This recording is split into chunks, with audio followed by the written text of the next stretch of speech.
Dry എന്ന് പറയുന്നത് വരണ്ട രീതിയിലുള്ള ഒരു ഉടമ്പടി ജീവിതം സാധ്യമാണ്. പലരും അങ്ങനെ ഒരു വരണ്ട ജീവിതമാണ് നയിക്കുന്നത്, ഉടമ്പടിയുടെ വരണ്ട ജീവിതം. അതുകൊണ്ടാണ് അവർക്ക് ദൈവത്തിൻ്റെ ഇടപെടലില്ലാത്തതിൻ്റെ കാരണം അതാണ്. ഇന്ന് രാവിലെ ഞാനൊരു സാക്ഷ്യം കേട്ടപ്പോൾ അതിൽ പറഞ്ഞത്, ഒരു മോളിവിടെ രാവിലെ മുതൽ ഇവിടെ വന്നിട്ടുണ്ട്, എന്നിട്ട് അവരിങ്ങനെ എന്ത് ചെയ്യണമെന്ന് അവർക്കൊരു ഐഡിയ ഇല്ല. First time she's coming. അപ്പോൾ ആദ്യം വരണവരാണ്.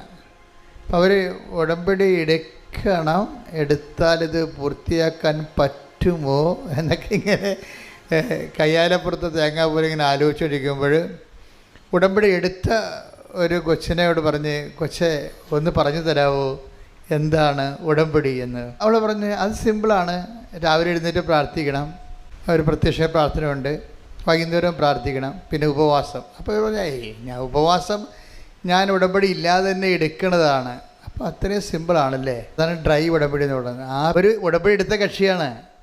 അവർ പറഞ്ഞു കൊടുത്തിരിക്കുന്ന സംഭവം എന്ന് പറയുന്നത് രാവിലെ എഴുന്നേറ്റ് പ്രാർത്ഥിക്കണം, വൈകുന്നേരം പ്രാർത്ഥിക്കണം, പിന്നെ ഇടയ്ക്കൊന്ന് ഉപവസിക്കണം ഏതെങ്കിലും ദിവസം, അത്രയേ ഉള്ളെന്ന്. അപ്പോൾ ഉടമ്പടി ഒരു ഘടകവും ഇവർ പറഞ്ഞിട്ടില്ല. കാര്യം ഇവരും ഉടമ്പടി എടുത്ത കക്ഷിയാണ്. ഉടമ്പടി എടുത്ത ആളിൻ്റെ ഗതികേട് കണ്ടില്ലേ. ഇതിനാ ഡ്രൈ കവനൻ്റ് എന്ന് പറയുന്നത്, ഉണക്ക ഉടമ്പടി എന്ന് പറയും.